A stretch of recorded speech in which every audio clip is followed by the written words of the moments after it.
کیا آپ کو پتہ ہے کہ قیامت والے دن اللہ سبحانہ و تعالیٰ کے شخص کو اندھا کر کے اٹھائے گا اور وہ شخص کہے گا کہ اے اللہ، میں تو دیکھتا بالتا تھا، آپ نے مجھے اندھا کیوں پیدا کیا؟ تو اللہ سبحانہ و تعالیٰ فرمائیں گے کہ اے انسان، تیرے پاس میری آیتیں پہنچتی تھیں، تیرے پاس میرا پیغام پہنچتا تھا، لیکن تو نے اسے جھٹلا دیا اور اسے منہ موڑ لیا۔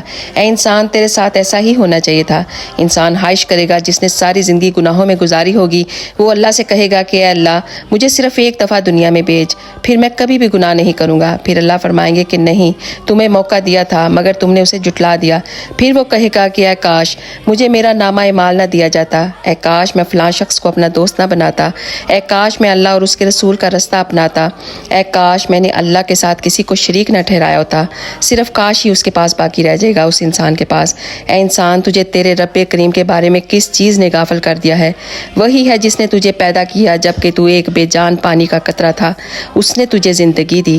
سبحان اللہ۔ بے شک